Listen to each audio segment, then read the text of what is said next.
We've got some incredible content upcoming, but let me first tell you about the best stuff that we do. It's on redmenplus.com. If you upgrade, you get all of our stuff. If you like our videos, if you like our podcast, and you want one place to watch and consume it all, redmenplus.com is the place. Get yourself over there, show your support for me and the rest of the team, and we will hand loads and loads and loads of incredible content in return.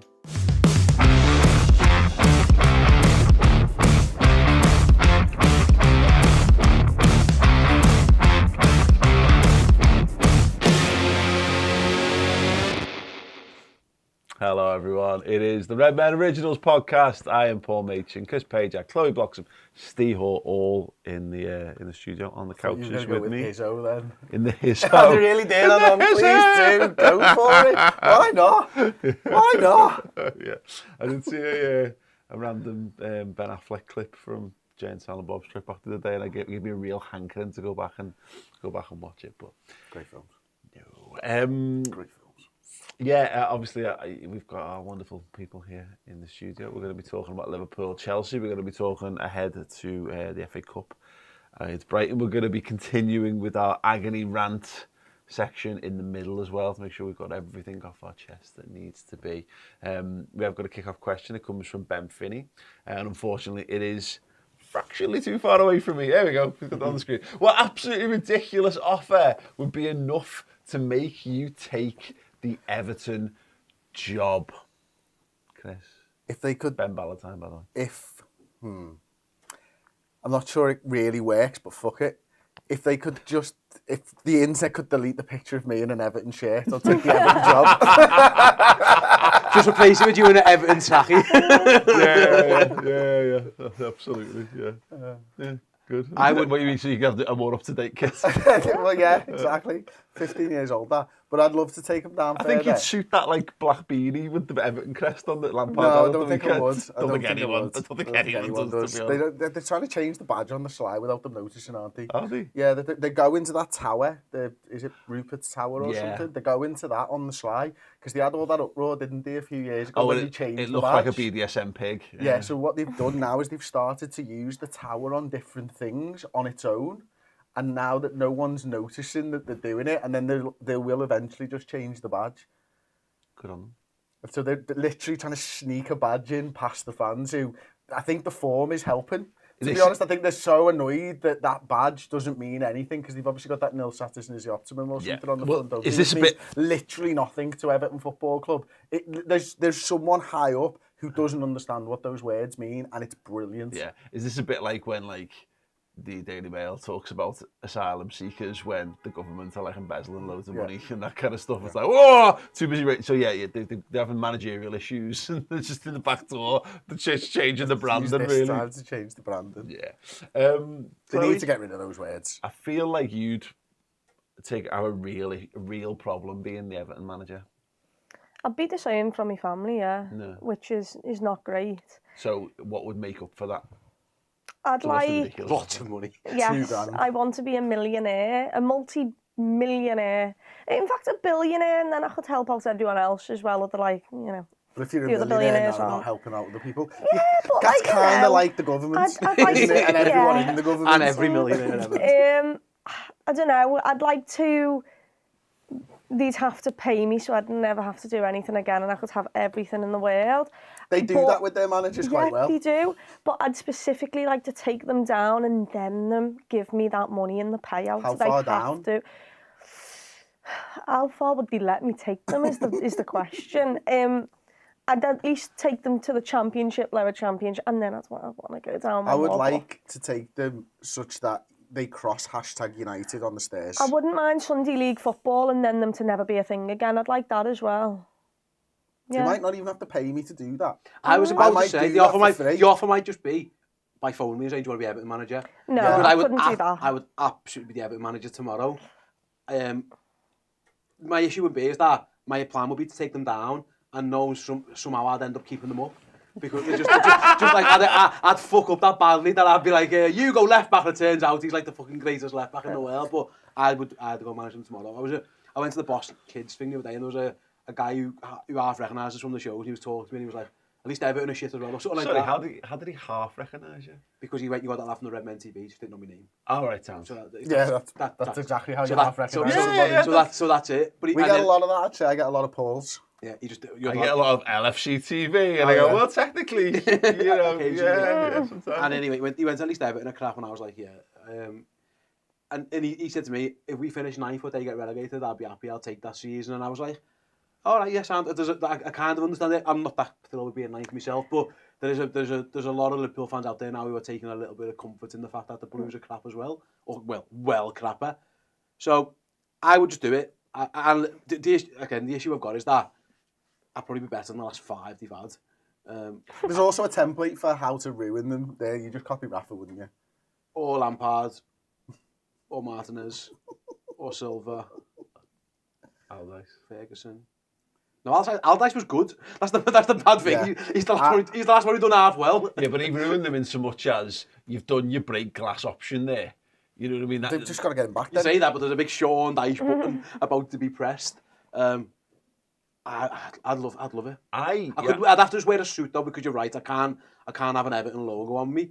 But if I could just get away with wearing a nice suit, Yeah. a la Steven Gerrard. Very rarely saw Stevie G in like Villa gear. He's worn a nice suit. Obviously, he didn't want to be seen. Apart from that, all the training photos, the one where he's really awkwardly shaking Jamie Carragher's hand. On match days and say, if I can get away with just not wearing anything at Everton in a week. Not wearing anything. Just fucking bollocks. Frank Lampard didn't wear much with Everton on really either. I think he was trying to disassociate with. Do you think that was why the beanie hat was like his one last? Oh, he gets us. He gets the hats. Of course he gets us. He's got a beanie hat with the badge on. What more do you need to get us? That video of him with the fans in the hotel or something? I've never seen anyone look so scared. To be fair, that shouldn't happen though. They shouldn't have been. That shouldn't really happen. I think he was worried that with a knife. Yeah, or he was going to get properly stitched up. He looked really scared, and he probably was like a bit on edge because he would be in that situation because he could just lamp you at any point, and he probably deserved it. Yeah, I'm all for. The issue I've got now is that I wanted it to be like 2 or 3 weeks longer because then they probably might have been cut adrift. There's still a chance they could hire a semi-good manager and who could keep them up. Like Sean Dyche, I think, would keep them up. There's also a chance that they could completely fuck this up.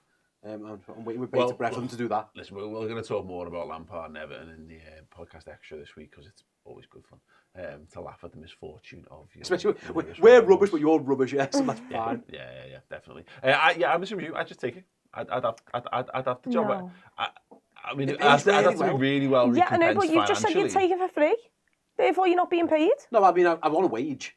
I mean, like what offer would need to be made for you? I mean, I'd want paying for the job, like the going rate of Everton managers, which is seemingly a lot.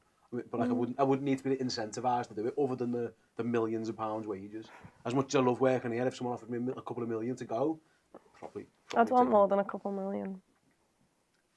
That's the that's the right attitude. I'm cheap. I just think I think you'd have more. Weird to say this. I think you'd have more fun as Everton manager than if you're not a football manager, which we're not. I'd have more fun managing Everton than Liverpool because I can't lose. Because if I win, then you're having good fun and everyone adores you. And if you lose, it's Everton. Who gives a shit? The bar is so spectacularly low there. With Liverpool, you've got to come in and win the league, and you've got to win the Champions League, and you've got all this stuff. I mean, like Jurgen Klopp is under pressure by off some buttes because we're having a tough season. Like, yeah, that would be unbearable. You'd be cast out forever. Like, people don't like Roy Hodgson was a bang average football manager. People fucking hate him. They hate him because he just wasn't good enough to be a Liverpool manager. Whereas I could live being disliked. Imagine the team you pick in the derby, like Tim Howard in goal, fucking Andy Gray up front, Leighton Baines, Leighton Baines down his guitar at left back. Yeah, I think they'd get on to me after the first derby of the team I put out.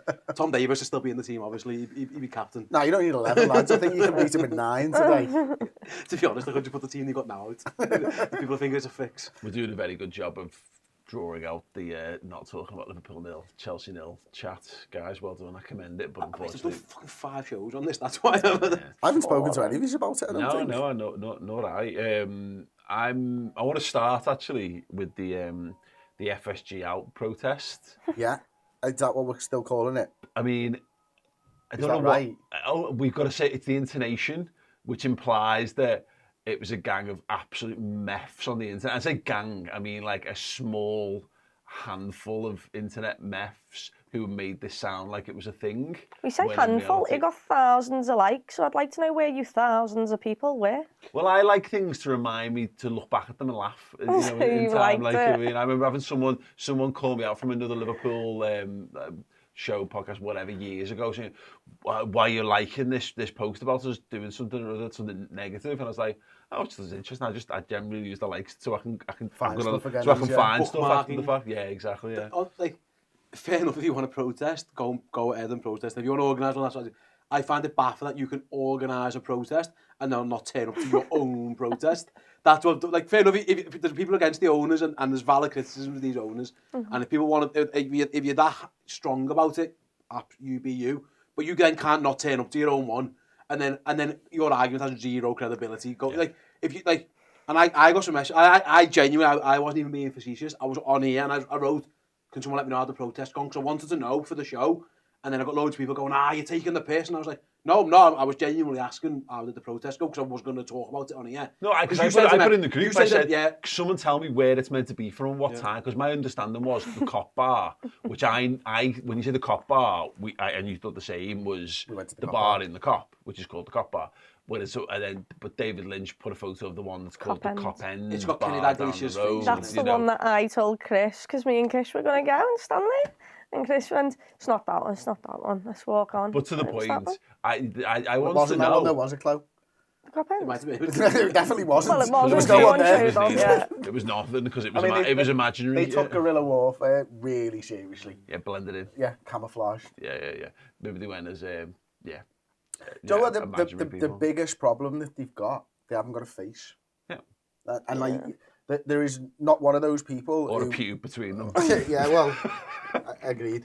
But like, there's literally no one there that they can rally around because there's no one there. Yeah. Like, there's no one who puts their face out or anything, is there? From what I've seen, you know, the usual suspects of the Twitter accounts that we all know, they don't have faces on them. They don't speak out. To be fair, to what's the guy's name? Is it Hassan or something like that? Like, I don't know. I think it's Hassan. I think he's got a YouTube channel. To be fair to him, he speaks and you can see his face. So whatever you think about his opinions, and I don't really know what his opinions are, but I've seen clips of him.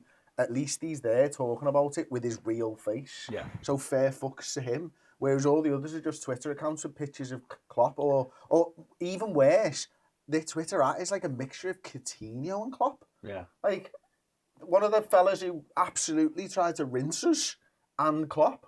Like, Yeah. and this is the thing where it's like, you can't stand for something if you're not showing your face. That's the biggest thing. Should we just do this as agony rant? Could we have, Yeah, we have the please, title? yeah. Let's just do this as agony rant. There we go. Like, I saw Jay McKenna on Twitter having a go at the organisation. Like, using our banners from last time. Good luck with it. And he even said, like, good luck with it. Sign use for your boots, but you shouldn't be using, like, you're using a different cause, using banners from the Hicks and Gillette things, which was about the football club compared to the. I think there is a difference between protesting about the owners in terms of how they run the club and protesting because they don't have transfers. I don't think anyone's really going to ever do the second. I might be wrong, and we might get to a point one day where we do that, because I think the fact that we've been there, it was so shit. That Hicks, like, everyone goes on about it. It was so, like, being in them protests and being on. It was horrendous. I hated it. It was not fun. We were there because we were there for a lot of those protests. That was pretty much when we started. And I remember being at them outside the black shirt protests, which was Help Save LFC, who were like a parallel group to Spirit of Shankly. And, you know, you'd be stood outside and everyone got together and they'd be chanting and all that. And there'd be people like kicking off back at them, saying, "What are you doing? You know, we've got to get behind the team." And it's like, when it gets that bad, you know, some people have got to step up. It's like striking. You know what I mean? I know it's a hot topic at the moment, but some people have got to run the risk of making themselves the bad guys in the eyes of, like, the, you know, your casual observer, in order to try and make things happen. And that's what it was all about. And you're right, that's what it comes back to is, and that's why I said I wanted to find out, because I promised. I've had conversations with people. You know, I don't really engage on Twitter anymore, but a few months ago I got into it with people and said, if things happen, I'll cover them. I will, because if the real things and real Liverpool fans are getting together to do it, then sound. But it's not. It's not that there isn't that sentiment, and not that it doesn't exist amongst Liverpool fans. It just doesn't exist anywhere near as much as you would believe it does if you were just to gauge the temperature. From you dip your toe in on social media, you'd feel like it was a huge thing. And my honest take from it is that it's not, because you can't hide that. You can't hide that feeling in real life. It spills out. Even if you don't sit with your mates at the game, you speak to people during the game next to you, and you know, quite often it's the same people over and over, and not one person over the course of the last 18 months has ever mentioned FSG and out in the ground to me. Whereas back then in 2010, there was, you get into the ground, it's all anyone's talking about. Yeah. It wasn't a nice situation to be in at all. Like, it made going the match much harder, didn't it? And it doesn't feel like that now. It's hard now, and the atmosphere was terrible at the weekend, by the way. And it's been terrible for a while. Yeah, it hasn't. But like the cold weather, coupled with the early kickoff, coupled with the fucking malaise of Liverpool being shit, did not help the atmosphere this weekend. Yeah. But going back to the FSG out stuff, it just doesn't exist in real life. It doesn't exist in the ground. And the thing that pisses me off more than anything, is what they don't realise, these protesters online don't realise, is they need the people in the ground. Yes. And the way that they're calling us top reds is actually disassociating us from them. Yeah. They can't have a protest without having us on side, and they're never going to get us on side if they abuse us. Yeah. And I'm not talking me, I'm talking match-going Reds. Yeah. Yeah. So you can't ask, you need us, you need thousands of us there, but you're calling us knobheads, so we're never going to join your side. Well, that's the thing. You've gone about it completely the wrong way. Yeah, it's, you know, and you're dead right on that, and it's become this idea of, and this is what happens with, like,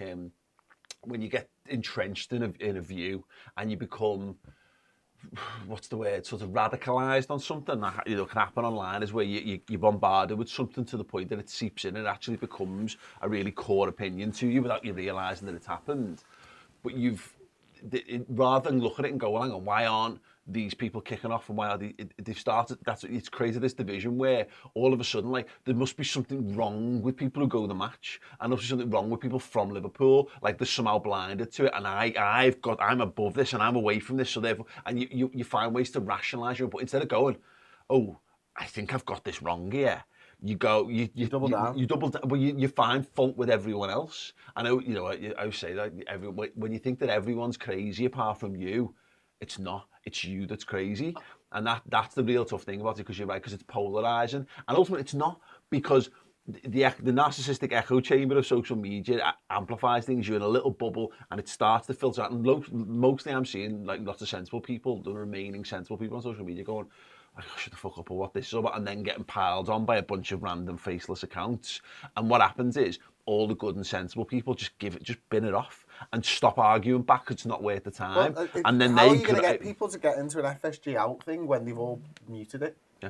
Because they've just been bombarded. Yeah. Also, it's not going to work. Well, if I went on, you know, Saki comes in, obviously they've got the Born and Red show, and I went on it last week, and it was like, any questions for Ste, like, put in the stream out, like, is Ste FSG in or FSG out? It was like the first question I got, and I was like, there isn't a person alive who is FSG in. Yeah. That doesn't exist. There's no fucking Twitter AVIs that are for that. You know, no one's bothered their arse to make that, because it doesn't fucking... There would not be a single person who's that arsed who owns Liverpool if they sell. And I think we'd all agree, we all want them to spend a bit more money on transfers, and we would like the team to be better than it is now. I am arsed about who owns Liverpool, but not in the way that you're talking about right now. Sorry, and I get, like, listen, and I've said this before as well. There's no good billionaires. They're all cunts, and we're after, like, the least cunty of the cunty. I get it completely, but the point was, like, there's a sense when I get it online, I go on Twitter a bit too much, and it's something in 40. I'm starting to eat, like, a bit like you. I've had enough of it a little bit, but, like, just because you're not adamantly in this camp over here doesn't mean you are on the battlefield at the other end. There's no one who goes to the match. If John Henry said we're selling, there wouldn't be a protest because he's selling. There just wouldn't. There might be. It depends who he sells it to. If he sells it to, like, the next Roman Abramovich, a Russian ogre, then there might be a protest. You know what I mean? Like, there might be, but that's the thing. Not everyone's in this staunch camp. There doesn't always have to be a yin and a yang. Yeah. A lot of people are just a bit pissed off that we haven't spent a bit of money, and oh, like, spend some more money then, please. And also, the final thing, I'm sorry, I'm going on a little bit, is the club's for sale. It's literally for sale. Like, you've got what they're asking for. You're getting what you want. Now, it might not be going as fast as you want it to go, or you think it's a PR stunt, or maybe they're only after a minority share, blah, blah, blah. The club is on the market. If someone wants to come and buy Liverpool, the opportunity is there. It isn't like there's Qataris and Saudis and Americans and Germans and Swedes or whoever knocking on FSG's door and they're getting beaten away with a stick. The door is open for people to come in through. It's patience that's needed on their side, not a protest. Yeah. We're getting there. Well, that's what it boils down to. That's the thing where it comes down to is like, because we get questions all the time. We asked for a kick-off question for this. We had one from a guy called Jordan, W2000. Why don't you call out the owners when they're clearly the problem and it will only get worse? And it's like, because we've hinged everything, we hinge everything on transfers, and again it boils down to I struggle with it because that's the point. I remember Hicks and Gillette when it was fucked. It was fucked completely and utterly. They had no idea how to run a football club. The people who they put in place were fucking useless at it. Their owner's son was telling people to blow me fuckface in emails and all this kind of stuff. They were taking the piss out of us. They were saddling debt. They'd saddled loads of debt on the club, and it was undercutting what Liverpool were doing. And people think that's a similar thing, and it's not, because we're sat here having won every trophy you can win in the last 4 years. And we're sat here now in the midst of a bad season. And again, I'm not against this idea that we should have invested a bit more in the playing squad. But it's not like they've invested nothing. This is not Newcastle under Mike Ashley. Yeah. This is not, again, where Hicks and Gillette only spent a bit in the summer after the Champions League final in 2007. They bought Torres, they bought Babel, they bought Lucas in. And that was their big hit in terms of spends. We've just come off the back of spent 50 million on Luis Diaz this time a year ago. We then added Carvalho, we added Darwin Núñez. And on the back of adding Canate, we've spent like 250 million since we won the title. Yeah, and the problem is we haven't invested it wisely, and that's not FSG's problem in terms of where the squad makeup is. If we'd have spent that 250 million, maybe and just bought 1 or 2 forwards instead of 3 forwards and bought a midfielder, people would be in a lot better situation. But it becomes an argument of, well, they've not spent enough money, and I'm just it was the way I was raised or whatever. It's like there's just things to get up in arms about, and maybe it's me being a bit soft or whatever. I don't know, but the margins for what we're complaining about are not like man the barricade and set fire to the ground kind of things for me, and that's the difference. Is that might reach a point. And there's people that honestly, and you'll see it, if Liverpool gets sold to people who have got horrendous morals or whatever, and that doesn't matter where, again, people will read between the lines. There's no need to read between the lines. It could be from anywhere on the planet. You will see what that looks like, because that will engage people and people will come. We saw it when they tried to go for the Super League and people protested. When we were allowed to leave was it groundswell? We walked out of the ground fucking and got beat by Sunderland. Or drew Sunderland because of it. Yeah.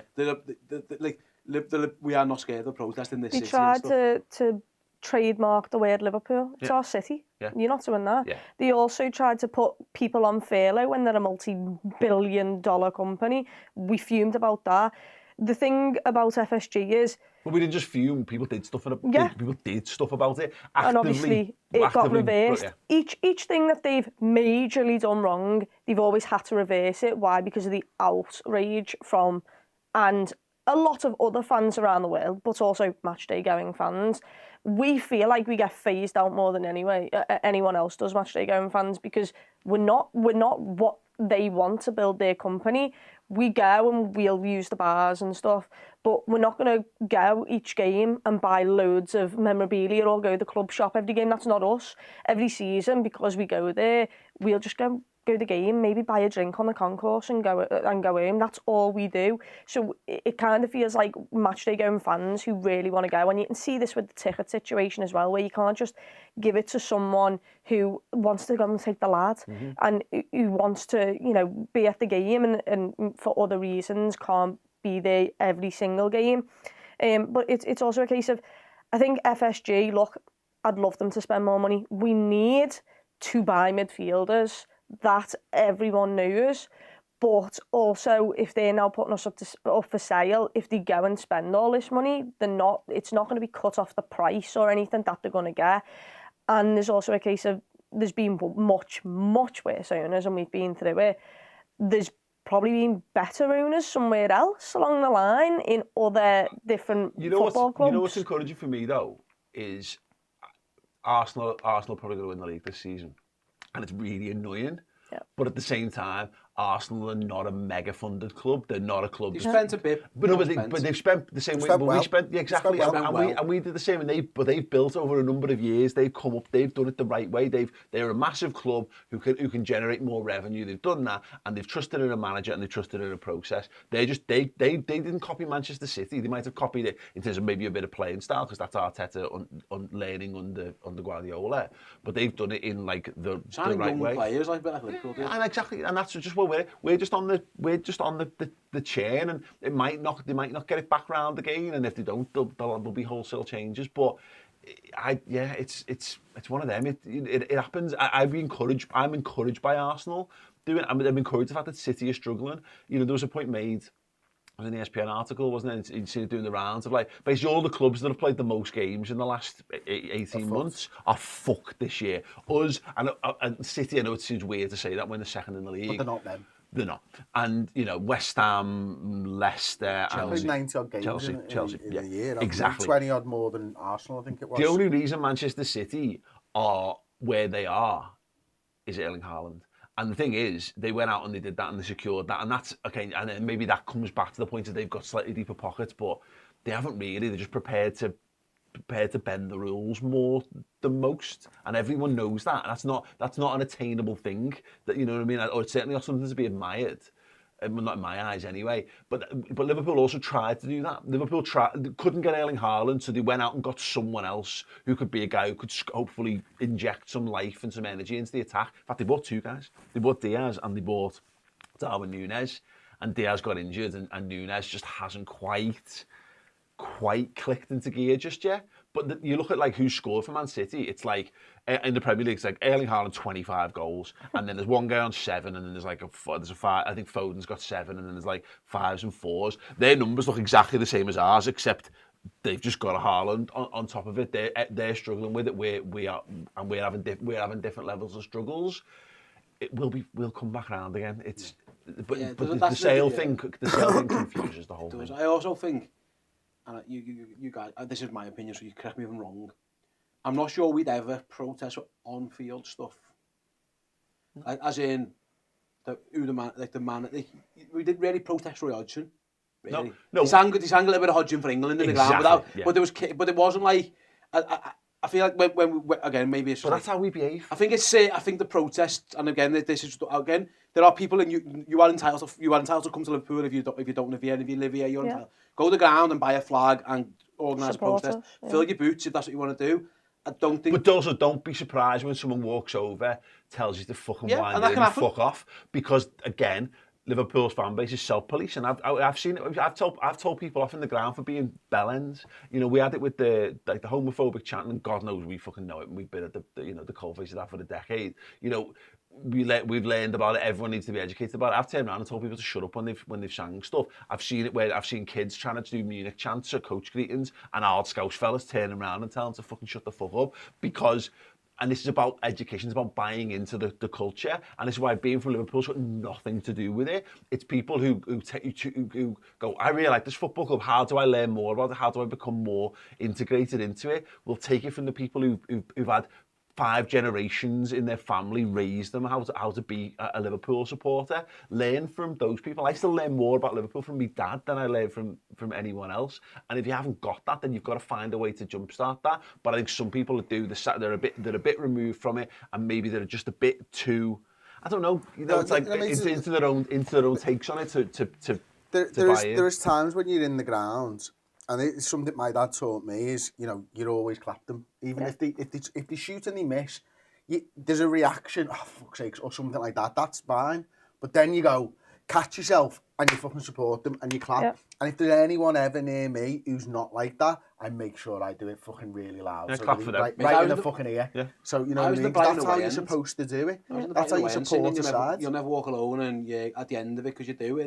And this is where I think it gets a bit confused, is that again, fair. If you want to go and protest, you have to do it. But I think, go back to the argument, you've got to turn up to your own protests. Just job one. It's like the nurses saying, "Oh, we're going to go on strike," and then no nurses go on strike. Well, you're not striking, then are you? Yeah.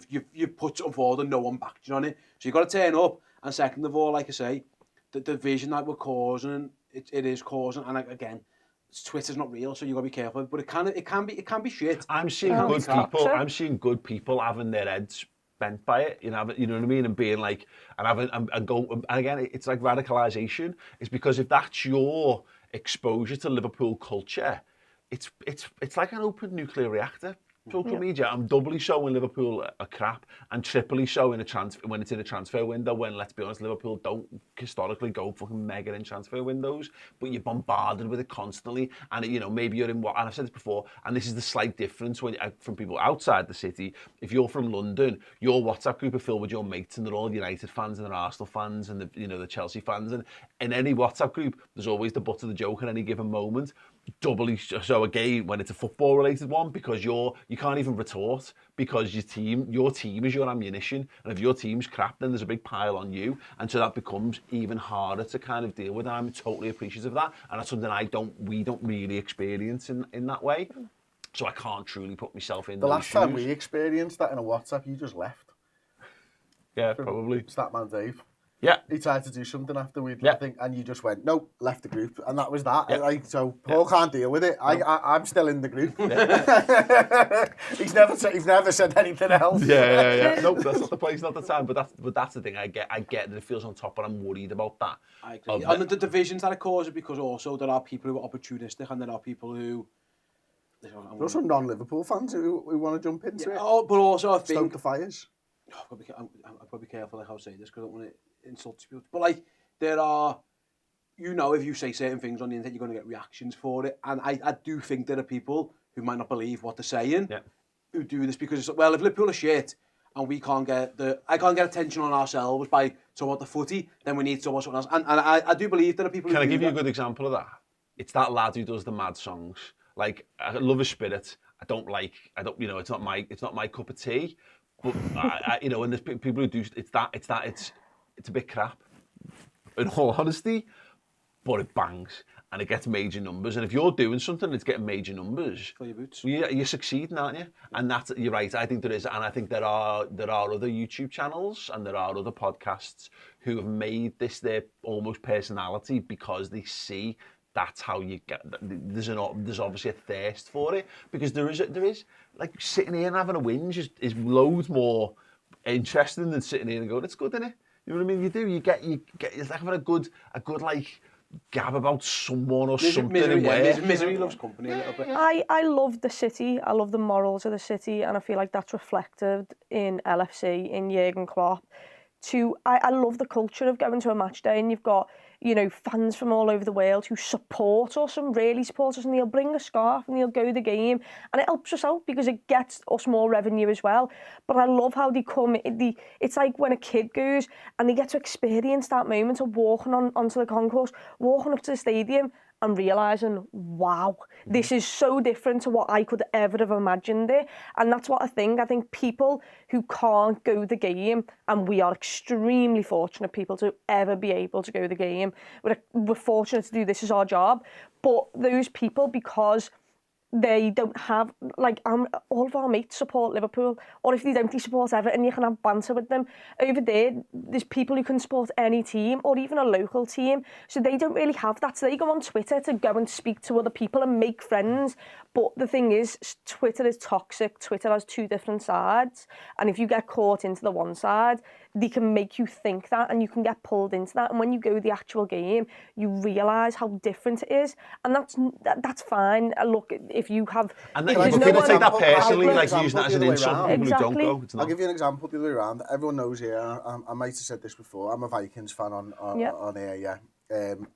I would never in a million years, although I follow loads of Vikings accounts on Twitter, never in a million years try and organise a protest over in Minnesota for something about, or I would never even get into an argument and pretend like that what I see from here is anything like what they see over there. And now that doesn't mean that they've got a right opinion and I've got a wrong opinion, but I won't presume to tell someone who actually actively helps the team that they're doing it wrong. Because as a supporter in the ground, you do actively help the side. Yeah. All of the big games that have ever been at Anfield that we talk about, and the crowd and everything else that probably people from abroad latched onto, we're a part of that, whether they like it or they don't. And you can't be on Twitter because you sit in Ireland or whatever, tweeting 700 times a day about FSG. You're just not the same. We're not the same people. And it's down to location. It is. And it's down to finances, and it's down to the ability to have tickets. And it's getting harder and harder to get those tickets. I understand that. But never presume that you can be the same. And also, Chris, I think it's fair to say, we have the Discord chat on with Redmen Plus Club Legends, and there are good guys and girls in that chat who don't like FSG, but they have an amicable conversation about it. There are a couple of ones who are knobheads, and they soon got booted out because we have the no knobheads policy. But that's the thing, is that where you can have different opinions and be respectful about it. You know, I've got people in my family, honestly, like the whole Brexit thing, when there were people who voted, I was dead against it, they were dead for it. Didn't agree with them politically, didn't agree with everything they said. I thought was bullshit, and I was giving them the old, you've been brainwashed, and they're giving me the same thing. But you can be respectful. Like, the abuse that people get, or like, you don't agree with me, so you've obviously got a hidden agenda. No, I just don't agree with you. I just don't agree with you. It doesn't mean like I'm doing it because Paul and Chris have messaged me. I got a DM the other day, to Paul and Chris not let you speak up. Are you being fed lines? I was like, I'm being fed pies. I think that's why my belly's a bit big. We're not being fucking fed lines. I can say what I want and I'll do what I want. Not even feeding them pies. Oh, no. Okay, then your wage just pays for the pies and I feed myself. But like, that's the thing, is that it gets that, and I think that it makes it worse. Chris goes back to before. How can you possibly expect to get people on side when you're in their face just going, you're a knobhead, you're a knobhead? We learned it. We've learned this in elections. And I think one of the reasons that Brexit happened was because people who were adamant against it were going like, you're dumb, or you're a racist, and it was, and you were just name calling people, and they're like, well, fuck you then. It makes it worse. It bridges these things. And also, sorry, just one more thing, because I was talking about before. This is not to say that fans from abroad don't matter. They fucking matter. And they're as important, by the way. I do the watch on every week. It's what makes us global. Yeah, I love it, mate. I love doing the watch on, just saying, where are you? And it's like, it's 3 a.m. It's 3 a.m. and I'm in Mumbai. Or like the other day, because the late kick-off times, it was the next day. There was a guy in Australia, and it was like Sunday morning. It was when we played Wolves on the Saturday night. I was like, oh yeah, I've just got up. It's amazing. It's unbelievable. And it's what makes big clubs big clubs. And I love it. I think it's brilliant. But then on the flip side is, if that fella like the guy who's in Australia, they said, right, I'm organising a protest. Like, well, you better be fucking flying in for it then. And here's what I was going to go to. When you think about it, when you think about those tweets and stuff, you get 1,000 likes, right? Well, I'm telling you that 50,000 people in the ground disagree. Yeah. And I don't need a Twitter like button to tell me that, because I can see it each and every week. So you talk about, and this is something that they do, is the ratios and the retweets and stuff. It's actually nothing, because none of those tweets have ever had 50,000 retweets.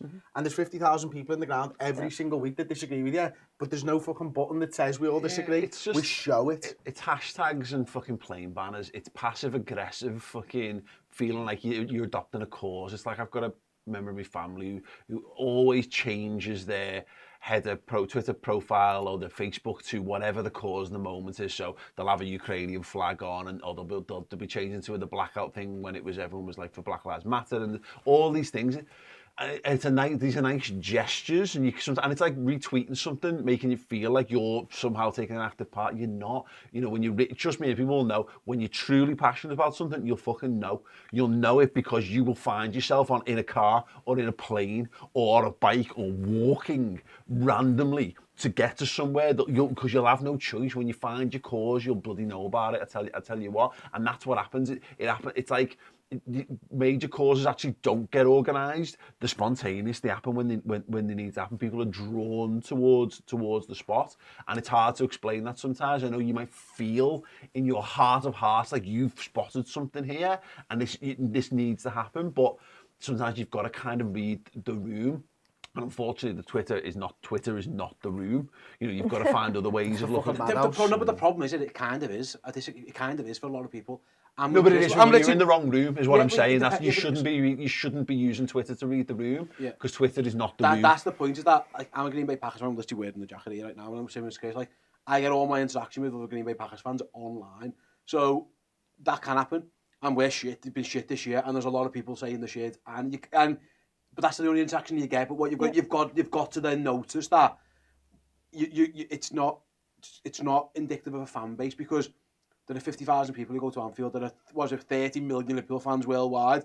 They're not all on Twitter, because I could name 20 of them right now who just don't do it, and including some of them are our good mates who just like be ours with that. It's shit. So you can't, just because it's online doesn't mean it's representative of everybody. But I do understand the fact that if you are based in, like for example, we've got a Liverpool fan in Australia, Sydney, who lives with none of his mates follow footy or whatever, then the only way he's going to interact is by watching us, or listening to us, or listening to the rap, or any other of these places who make brilliant content. I get it.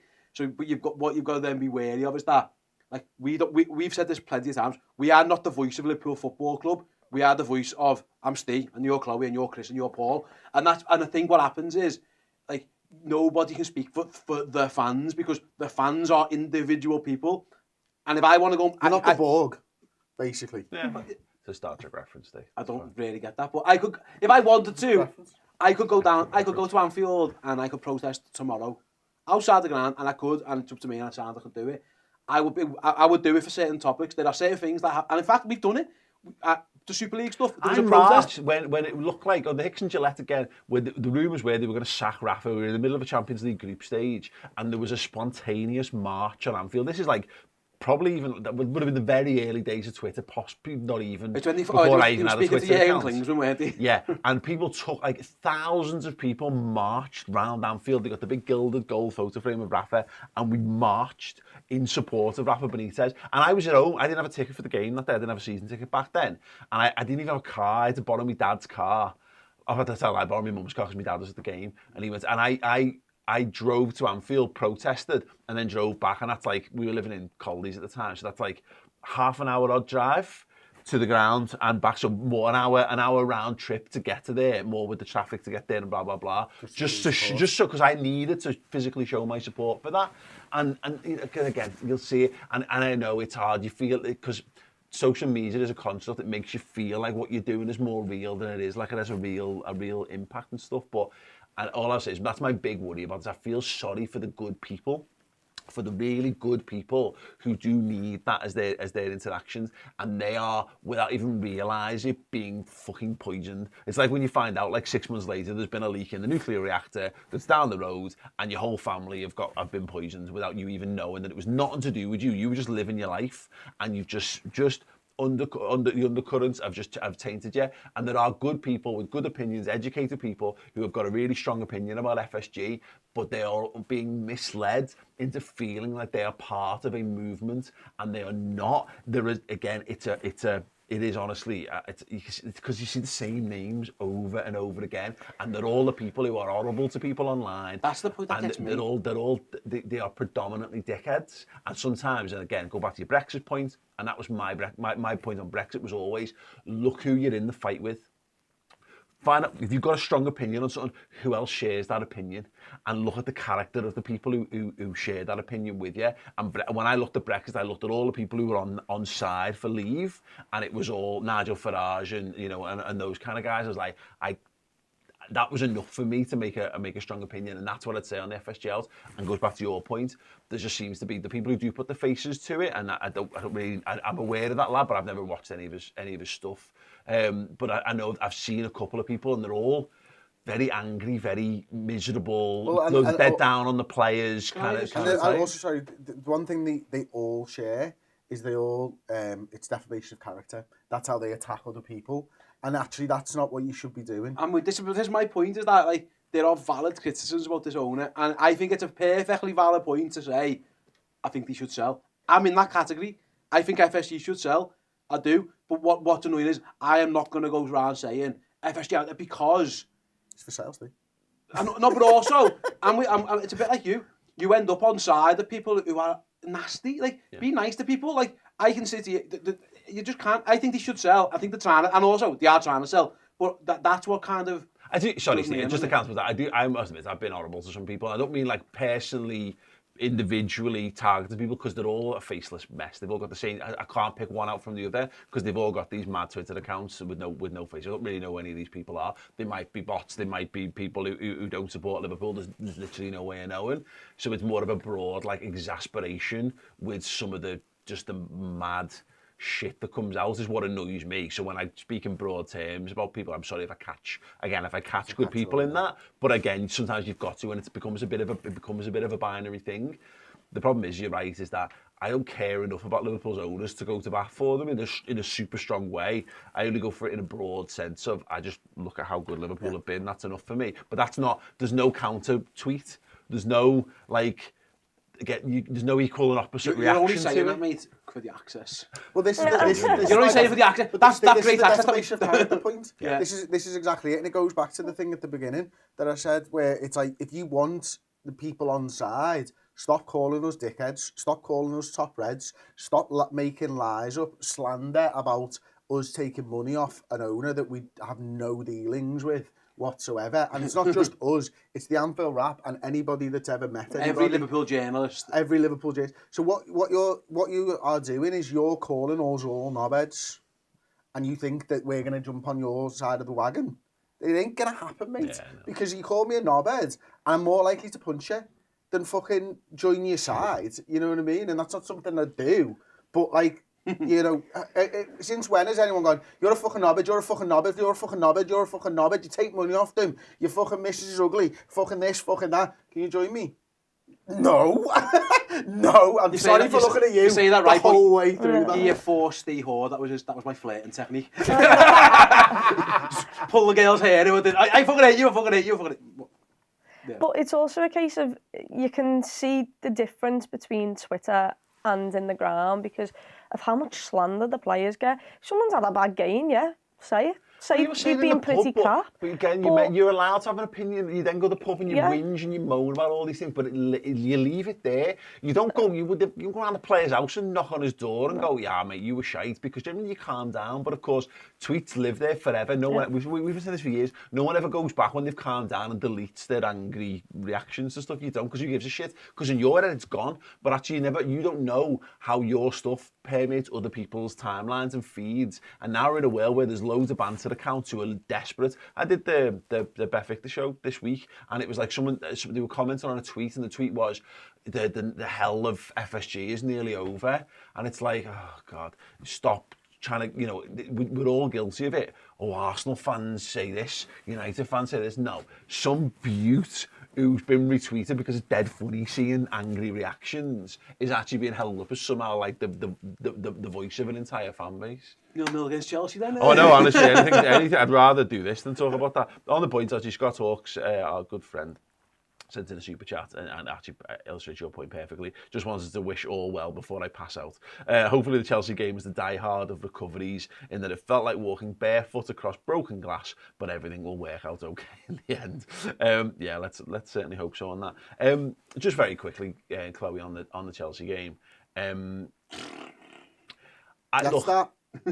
Next topic. Yeah, look, we demanded that we make Liverpool make themselves harder to beat. And if that's what they're doing, then we've kind of got to buy into that. You know, it's a week of clean sheets. It's a week where we've tried to play attacking football, and we've had teams walk through us all season long. They're at least quite clearly trying something a little bit different. It's going to be a harder watch, I think. We're fucking bored. Yeah. But honestly, I'm more bored of seeing Liverpool lose games than I am of I can deal with being bored watching us play as long as we're not fucking losing games. I mean, yeah, we looked a little bit better, but at the same time, I think Chelsea had several really good chances. It still didn't look like a back four that I thought had a lot of confidence in them. I know you think a little bit differently because I think I saw you put a tweet out, but I didn't think defensively we were brilliant. I thought we were all right. We were better than in recent games, but at the same time, that Brighton side is a much better side than that Chelsea side is at this moment in time.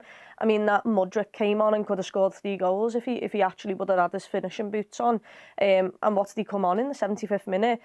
it's small little steps that I can take, and I'm going to take every positivity part I can because I feel dead inside watching Liverpool Football Club. So I'll take that it's a clean sheet, and hopefully next week we've got we've found the balance of keeping it tight at the back, but also having some more attacking threat, because that was, oh my God, we couldn't make a ball stick. Yeah, there was absolutely nothing up top. But like you said, a 0-0 against Chelsea. At home, you wouldn't really want to. You always want to win at home, but if you would have said, at least you don't lose this game and they move even further away from you, then yeah, sure. I think we were saying when we were like, something's got to change here because we can't just keep doing this. I think I said definition of insanity is doing the same thing. It's not. I did check it. It might not be. It's definitely not the definition of insanity. Okay, well, It's close enough. You're a liar. Whoever said that then. And I have heard on the internet, so it must be true. We asked them to change. The problem we've got at the minute is they're not good enough to be good at both. Yeah. And we have to find that out. I actually disagree with Chloe. I thought we did defend pretty well, other than set plays, which was a shambles. I think for the most part, it's going to give away a couple. We've been in games where Alisson's been making double-digit saves. We didn't see him. We saw him one off a set piece. My also point to that is Chelsea are crap.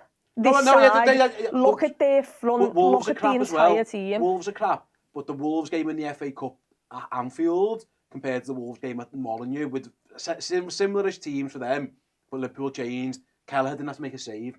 So I think they are trying to be more solid. The last two games we haven't been walked through. No one's walked through the middle of the team. You're always going to give chance. You never, even when Liverpool won the league, there was one chance a game where Alisson was one-on-one and had to make, because that's what that's going to happen. I think adding Bajcetic has made a big difference because he tackles people, which it doesn't half help when you do that. So I think the goalie isn't under siege, the centre halves aren't under siege. If you say to Mudryk, he's going to be James Milner sometimes, or he's a good player, and good players can do that. But it wasn't like Alisson was I referenced Brighton. He was caked in mud. It was pissing down. He'd give a pen. His head had gone because it was just save after save after shot after shot. We wasn't that. The difference is Liverpool sides of the past have been that, where he's had to make 1 or 2 saves, but we've offered a threat. And at the moment, we haven't got that. We just haven't got the goals in us, and we haven't actually had the goals in us all season. Again, it's evidenced by Salah's in a bit of a having a bad season. But again, he was, and then he had a really great run of goal scoring form, and then that's kind of dipped off again. Cody Gakpo, he's getting loads of stick. He's a new Liverpool player. He's playing forward for us. He had a couple of half opportunities, which again I thought his positioning were good for, or his movements, his ability to. The second one was a really weak one, but it's good movement to get in the right position. But that's not. It's not Bobby Firmino, or it's not in previous lifetime Sadio Mane or whatever. Harvey Elliott playing out of position effectively on the left hand side, and that we haven't got the firepower at the moment. So, yeah. My thoughts on it is I'm probably somewhere in between you both, because I don't think Liverpool did defend pretty well. I don't think just dropping numbers back in is defending well, to be perfectly honest. No, I don't think it's defending well, but let me finish. I think it's stopping the flow as well. Yeah, of course it is. We're not bringing our fullbacks into the attack, which means that we are just dropping more numbers in. We definitely didn't press them. We decided to go low block at times, or mid-block for most of the game, rather than a high press, which is us changing something, and it worked because we didn't concede. But I don't think that solves the problem of how we're going to get better attacking. No, mate, and that's the point, is that's absolutely fine, but we need to work out how to do that and attack at the same point, because right now it doesn't look like we know. I feel like it's like there's been a leak in a pipe, and we haven't changed the pipe yet, but we've at least put our thumb on the hole. We put a plaster on it, and it's not the ideal situation, but we couldn't let the water kind of. It's more that we've replaced it. I think we're in the process of replacing the pipe, but the tap's fucked as well. Yeah. But you've got to replace the pipe before you replace the tap. There's no point in changing it. You know what I mean? Exactly. And there's a little bit to which, at some point in the next few weeks, Jota's going to come back, and Firmino will hopefully come back, and Núñez will be fit again, and we'll have that little bit more firepower, and you add really good attacking players on top of hopefully being a bit more resolute, and that solves a few of the problems. It does. But in the moment, right now, we haven't got the goals, and we're conceding loads, and we haven't got the players to score goals. Exactly. And also, even if everyone was fit and firing, I'm not still quite sure we are capable at the moment of playing like the old Liverpool style, because like things have had to change for me. I don't think we're ever going to. It's going to be. I think even if everyone was fit this season, I don't think we're going to go back to the style of play that you're suggesting, where we attack with numbers and are defensively solid, because I think too many players have declined for that. We haven't got the same centre mids anymore who offer you what you need to get it. I think, and I even could include Virgil. I think all the centre halves, Van Dijk, Matip, Gomez, even Kanate, are not quite at it. That can change, of course, but I think my looking at again glass half full was that they've identified. We are even the games we were winning, a reference Villa and a reference Leicester, the goalie is making far too many saves. We have to stop that. And then the Wolves game, I think, was actually the template.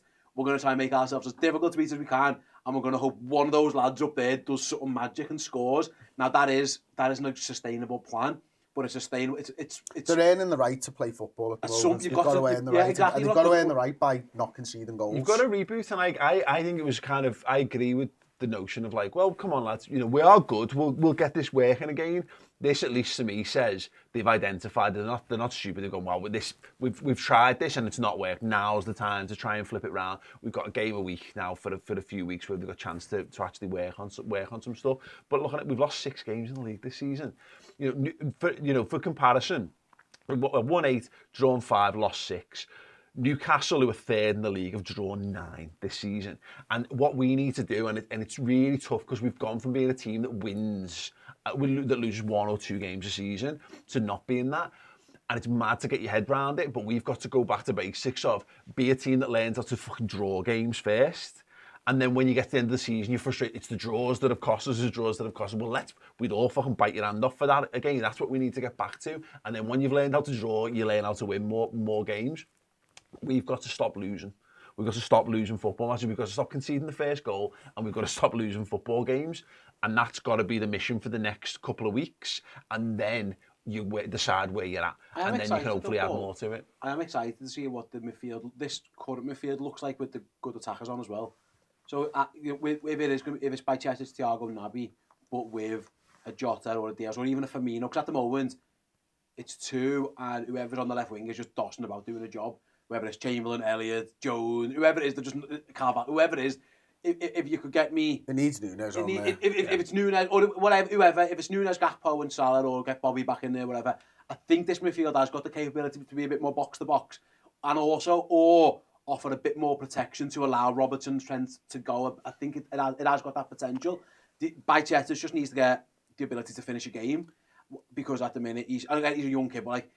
His gas tank's emptied on an hour-ish both games, and then unfortunately the lad who we brought on has been fucking crap, which hasn't helped. So I can see that there's a couple of good signs from it. We're nowhere near where we are at the minute. We're like we are what we are. We're like a upper mid-table team, but at least like I'm with you. You can climb this table very, very quickly just by not getting beat, because everyone. That's what top 4 races are like. They are. We saw it this weekend. All of our rivals didn't win for that top 4. Well, I know Tottenham won on Monday, but on the weekend. So Newcastle didn't win, Man United didn't win. And before you know it, you're like, oh, that wasn't too bad. Even Brighton didn't win. It doesn't. It's not that difficult. No, I disagree there. Only from the fact of we actually need the wins to close the gap. No, but we're the draws ain't going to close no gaps. No, but I think it's going to stop the rot. I think if we shoot, but at the moment, to go and play football. Yeah. But like we need to start attacking, and I think you're right. I think when Diaz and Jota come back, we'll be a completely different outfit. Firmino's massive. Gakpo there for me at the weekend. It's far too soon to have an opinion one way or the other on Cody right now. But what concerned me is physically he was bullied by Chelsea centre-halves, and that only comes with time and going up against players who are stronger than you to work out how to use your body well.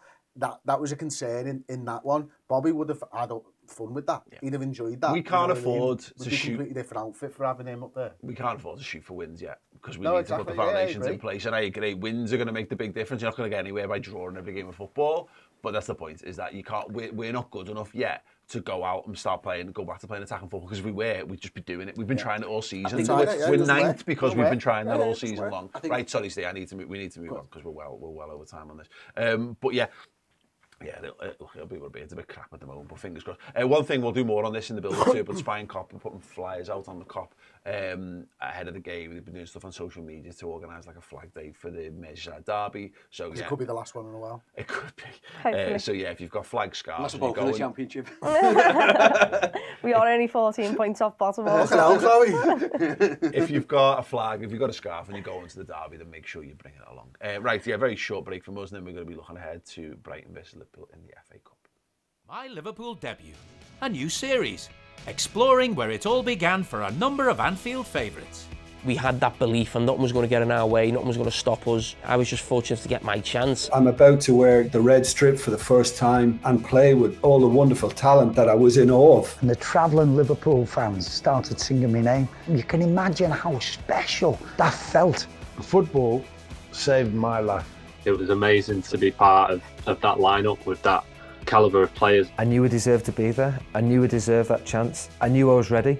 I'm Jamie Carragher. I'm Phil Thompson. I'm Martin Kelly. I'm Jim Beglin. I'm Neil Mellor. My name is Bruce David Grobbler. And this is my Liverpool debut.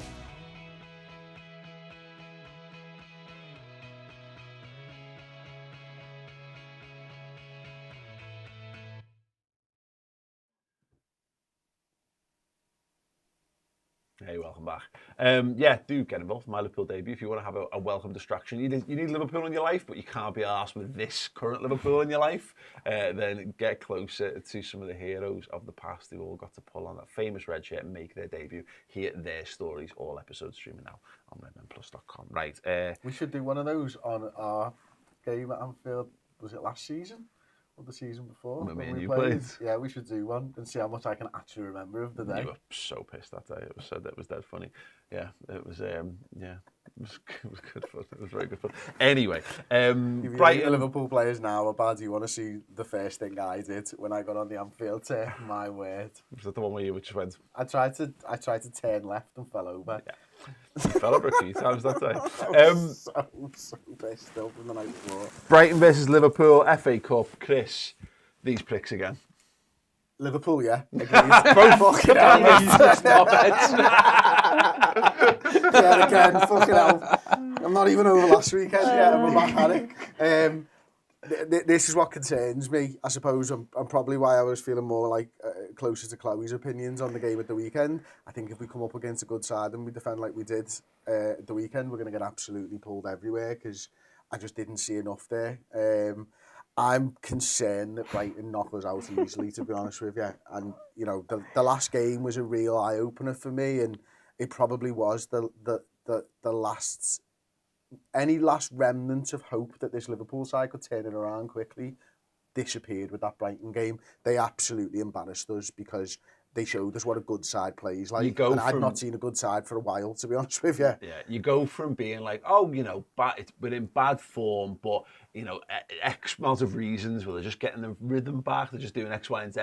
There's a very fine line between you're actually crap and you're being a bit lucky and your luck's about to, it's all about to click for you, and there's a real delusion that comes with that. I watched Man United be that for like since Alex Ferguson left, really, and you're right, it's a worry, and that's why it's a big test. Obviously we've had Wolves twice. I think the Wolves game in Anfield and obviously the Brighton game away, they were kind of weird watershed moments in Liverpool's season to some extent. They've obviously triggered a change in what their approach is going to be. So as much as, the idea of having to play Brighton again is absolutely fucking exhausting. It being the FA Cup, it being a bit of it's not a free hit as such because there's a bit more pressure. Is it a giant killing if we win? We'll be underdogs. I'm getting Brighton to be favourites. It'll be an acid test with this new. We talk about is it a good thing, is it a bad thing? Well, we'll find out. Because the last one got torn to bits by them. That was quite the journey we had to do to go and see that. So, being the gentleman I am, I'm sending Chloe this week. I'm fucking that again. It's a long way. But it will be an acid test of that. Like, with what has changed. You know, we might lose still, but do we get played off the park by them? Like, that's the thing. Like, we won't be playing a 10 in Thiago. Thiago, I'll be shocked if they go with that again. Honestly, like Jürgen will need his head tested. If actually Chamberlain and Thiago just standing in the same place for the entire game, something has probably gone wrong. But I think Listen, we need to give them something to worry about as well. Though I don't think like I think the way we played against Chelsea, and that's the I think point. Darwin's the key for that. Darwin and Trent. For me, we have to concern them. At least give them. Well, I made the two. I was again. The couple of times against Brighton when we pressed, we actually forced them into mistakes. We just didn't do it consistently. We actually did it at Chelsea. Gakpo, when he took the ball off Young Hall. When we did it, we were all right. We just, for whatever reason, whereas the legs, they just can't do it constantly. It will be.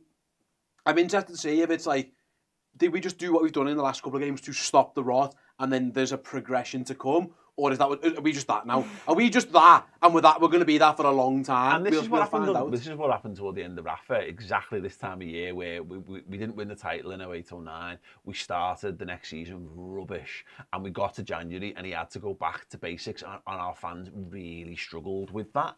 The difference was, of course, is that Rafa had been fighting that huge battle against the owners at the time, and there was a real split opinion on him. And this is my point about this, going back to the earlier point. You got that in the stands, and you got that in the pubs. There were fellas who just had enough of Benitez, and then all this, like, he was lucky to win the Champions League and all this kind of stuff had started to come out. All his credit in the bank had kind of been worn out by that point. But you're right, we're on that precipice now where we're going to see in the next few weeks of, we just need to see some incremental, like Cop saying, baby steps. We need to see that we're making slight improvements, game in, game out. And then they've got the training time to do it, which is the thing. You can't. At this month's good. It's going to get bad soon. Provided no more people get fucking No, but even so, they've always, Jäger and the coaching staff have always maintained, give us time on the accent and we'll box things off. You've got the time. We saw absolutely none of that in the last couple of weeks. In fact, the best game we played for a while was 2 days after we'd just been, so I'm not having that. So you've got, this is your time, like whatever it is between early Saturday to early Sunday, that's as big a break as you're ever going to get. What have you done? What have you worked on? How many years are injured? Because that happens people walk into the accident and fall over and get hurt. So on that's a concern. That Trent, where'd that come from? Oh, Trent's injured. Oh, next time. So you got that work on that as well. But like, I'll be interested to see what has changed, because I would be shocked, and listen, I've been shocked plenty of times, if they think we can do what we did at the weekend away at Brighton, the team who have just ran us off the park. And like, there's got to be a subtle change. My guess is the subtle change is what you just said. It's offer them something on the counter attack. My strong suspicion is if you plugged Trent Alexander-Arnold and Darwin Núñez into that team straight away, like Darwin on the left, Trent at right back, Chloe, we're going to be naturally more of a threat, because you've got a guy who wants to get the ball and run at the opposition defence, and you've got a guy who wants to pass it to him. Yeah, you do. I mean, nice.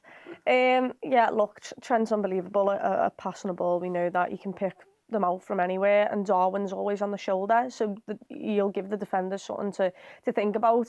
When we played them, obviously, a couple of weeks ago, they literally, all of us were in front of them. No one wanted to run in behind and give them something to think about on the break.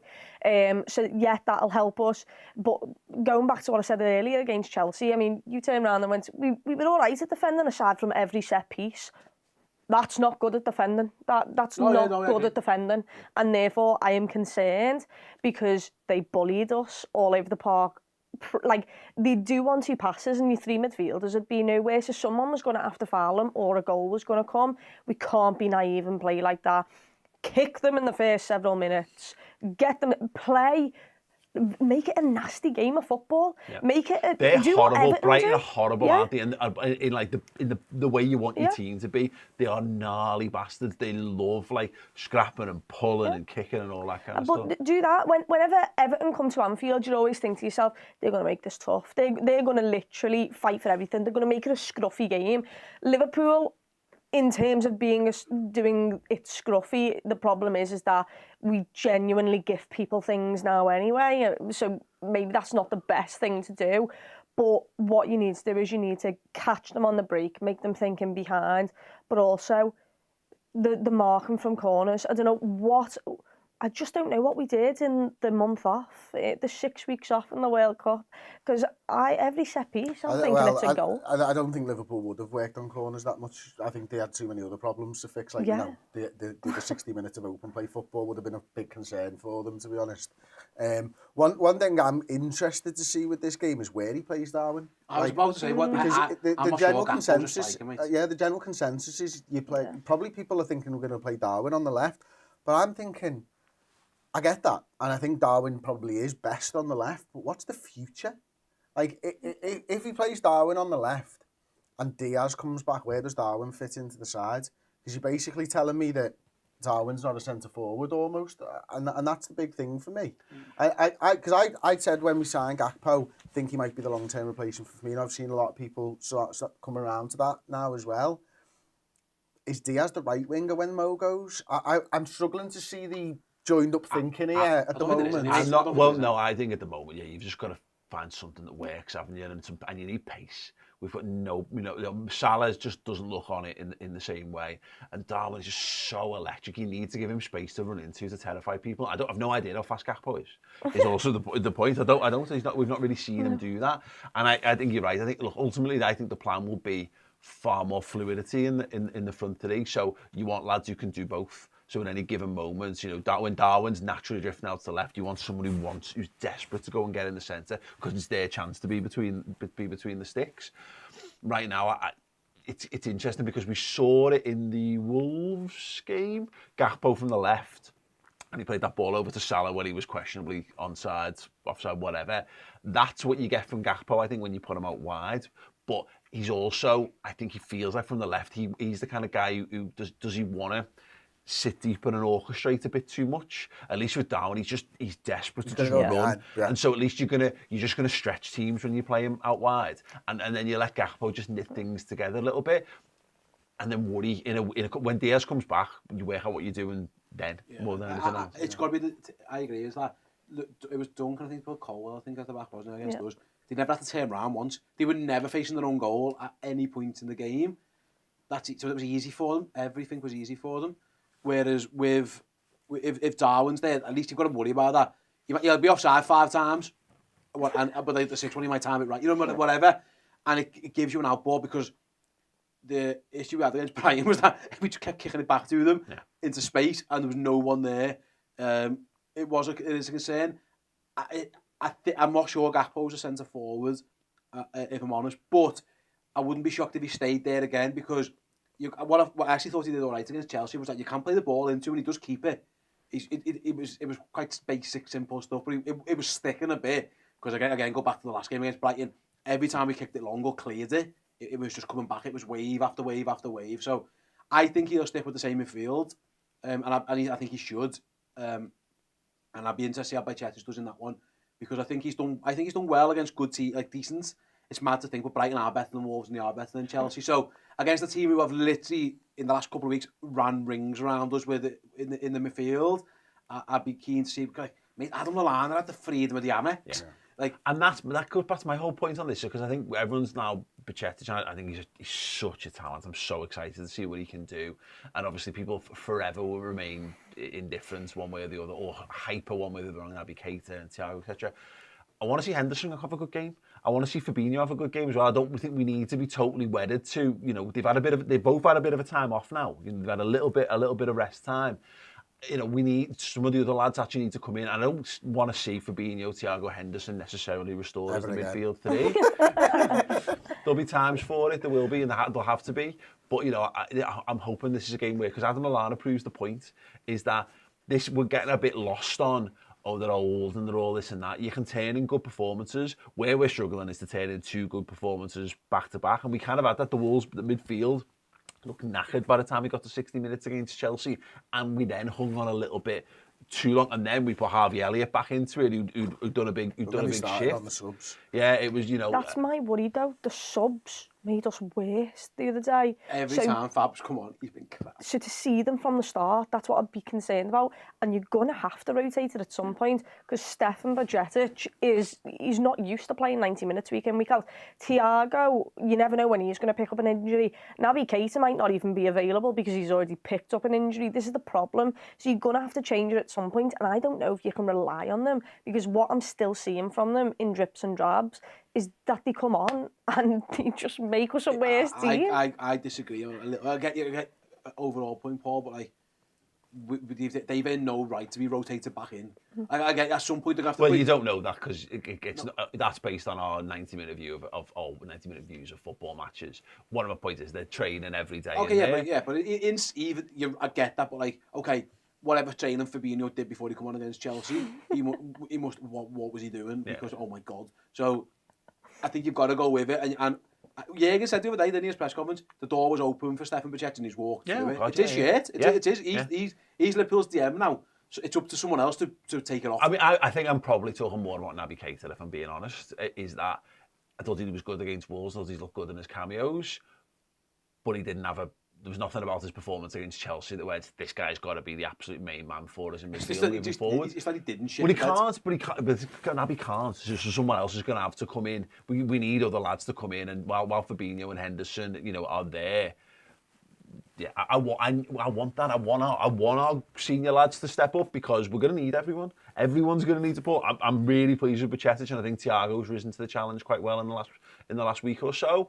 And I thought Naby's come in and shown that he can be an option. But okay, cool. Who else? Who else now? Who else is going to show that they're prepared and they're not going to compromise what we're doing? And hopefully, if we've got a system where you can rotate a little bit more, we maintain a level. That's how you maintain a level. We don't actually need to rotate at the minute. The games are so spread out, we don't need to rotate. And that's the hope that... You fucking Naby apologist. No, listen, mate.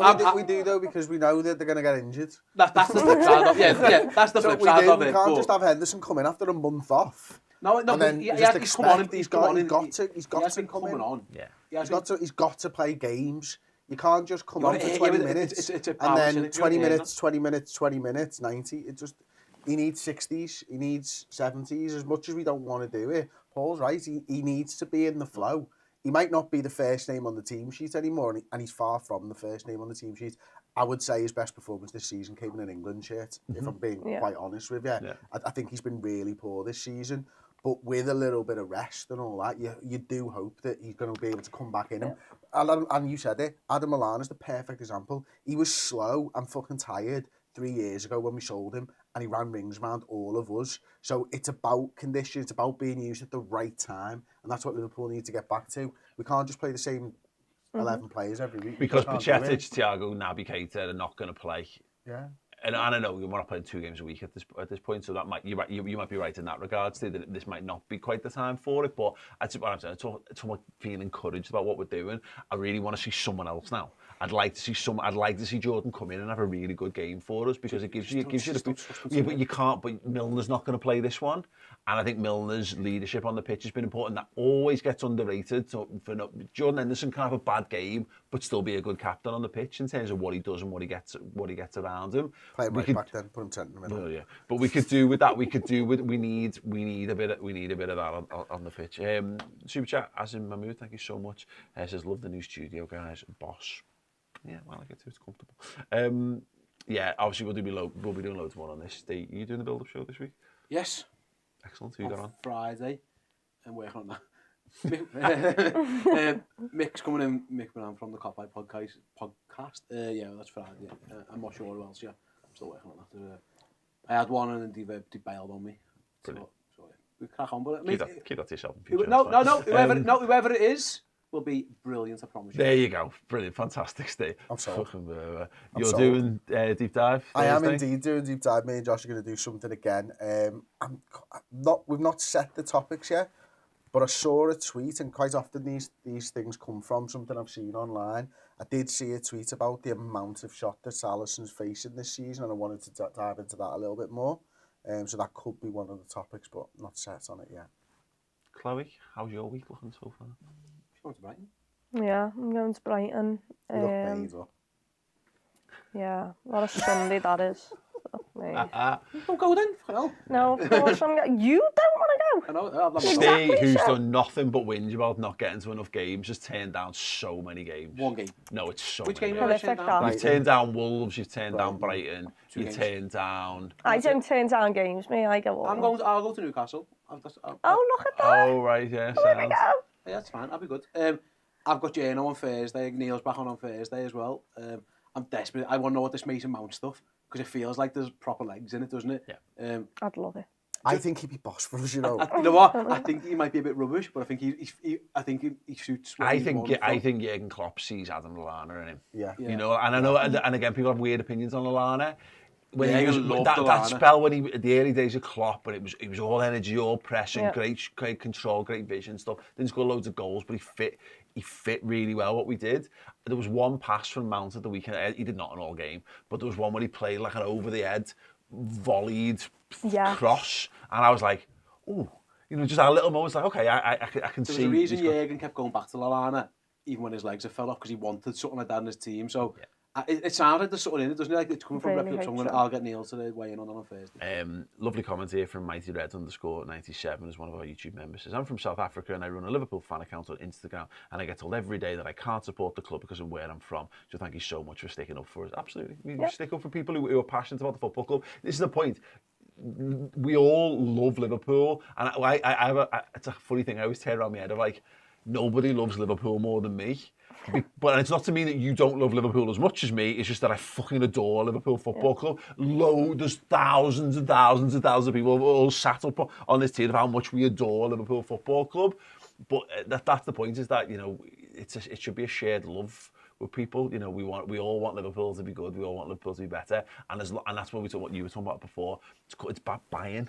It's about buying into the culture. It's about trying to learn and as more much as you than can any about other fan it. base, you know, I've met Man United fans from abroad. I've met Chelsea fans. I've met loads of Liverpool fans from abroad. I've been dead lucky. The buy-in from them is more than any other club and any other people that I've ever seen. So they understand the culture more because there is more culture. Yep. It's there. It's just more on show, and they buy into that.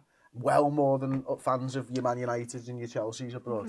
We did an open-top bus tour through New York with a replica European Cup trophy organised by American Liverpool fans. There was a boat party on the Bosphorus ahead of the we were in the Super Harlem Cup. giving shit to some fella in a Barcelona shirt from the top of the bus. I wouldn't have done it if we weren't on the bus and I was on the top. But like, I did do it and I enjoyed it. Yeah, exactly. So yeah, again, the point that I think we've been pretty clear on this, but I don't care whether you've got a purple bin or an L postcode, or whether you know your dad and your great granddad and all that have supported Liverpool all your lives, because there are people who are meths who've had that in their lives as well. But again, it's all about like being good people. Yeah, but again, understand we behave differently to most football clubs. We just do. There are stock ways. It's the reason we don't. You go to a game, every fan base sings the same songs. It's the reason we don't sing "He's One of Our Own" or "Shall We Sing a Song for You" and all these kind of same shite songs. I know the words to all of them though, because you sing them every week. Every fucking week. So there's so many generic football clubs, and we're not. That means you do have to pay a little bit more attention and learn more and be more receptive to certain things. But it's so rewarding for it. You know what I mean? I mean, look at the Kop compared to anywhere else. We have flags. We design the flags ourselves. You go to the fucking Emirates, and fucking City have got this now, where they the club make their own banners and stick them to the fucking stadium. Like, it's mad. So you got the clock end and like the famous Arsenal. It's like it's a permanent party. Ground fans don't bring that. We bring our own shit. Like shows before kick-off still. Sometimes during the game. Sometimes during the game, yeah. Thankfully, because I think they might have scored then. Sad. If you want more from us, we're going to be chatting Frank Lampard's dismissal and having a good laugh with that over on Redmen Podcast Extra immediately live after this on redmenplus.com. It's also going to be in podcast form for after the fact if you need more of that. If you want to keep up to date with all the daily Liverpool news stuff, we've got the Bite Size podcast, which is free on all podcasting platforms. We had a good few chat. It was a good stuff about... That sounded great. I know, I've really nailed that in every possible way, shape, or... I had a good bit of words. What were you talking about? I had a good chat with myself about a whole host of topics. I can't remember any of them now because I'm on the spot. Yeah, I know. Well, as long as I'm talking to myself, it's fine. This is where it starts to get annoying. I can see why. Bite People Size. just keep interrupting you. It's a free daily podcast that you can get up to date with all of the Liverpool stories. Are you doing it today? Yes. Are you doing it today? Good luck with that. No chance. Well, you don't need luck. I'm going to go into my car and do it so that you can't bother me. Anyway. Bite Size, good. It's going to be on football things. Thank you for all of that. I'm Paul Machin. That's Ste and that's Chloe Bloxham. We'll see you all very soon. Ta-da.